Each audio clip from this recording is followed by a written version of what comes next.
I was sent the script by Max Minghella, who wrote it, who's a very old friend of mine, known him for about, 13, 14 years.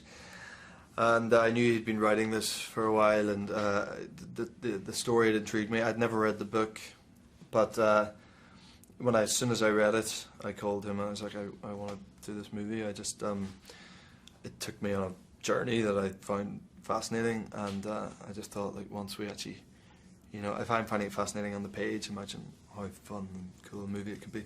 So I was sort of in from the start.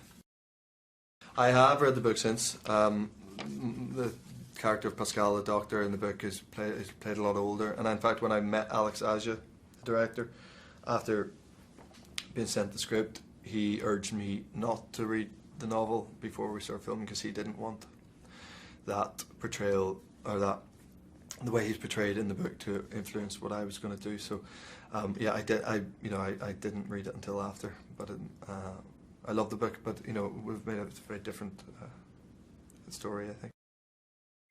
Yeah, so I play Dr. Alan Pascal, who's a young sort of maverick neurologist who specialises in paediatric coma, and he's quite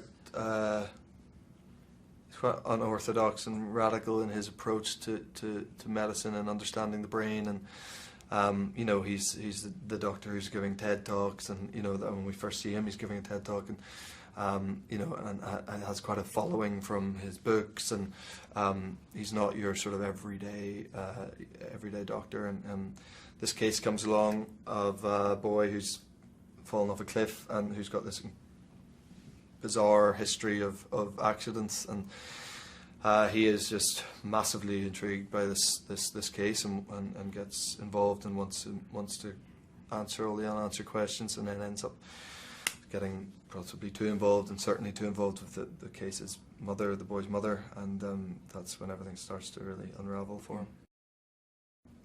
Oliver Sacks, who obviously died there very recently, was the closest sort of living example of someone that we felt we could draw from, who was a bit of a maverick in that field. So I'm actually reading his biography at the moment, but I had read other stuff of his leading up to doing the movie, because he was the only person who existed who was sort of that we felt, Alex and I and Max, that we could draw from. Yeah, so and then read up as much sort of basic stuff that I could muster. By that, I've a lot of doctors in my family, so I got little snippets of information from them as well. But we very much wanted it to be our own sort of portrayal, Yeah, I mean, it was great. We shot the whole thing in Vancouver, where I have spent over a year and a half of my life working on various things. So I feel very comfortable there. It's like sort of second home for me and my family. And Alex he's great. He's very giving. He knows what he wants, which I think is refreshing, and not always the directors have that clear an idea. I think they do, and then they get started and they sort of go, shit, I hadn't really thought this through. But he was quite a clear idea of how he wanted things to look, and a very particular style, but he made it very easy, yeah.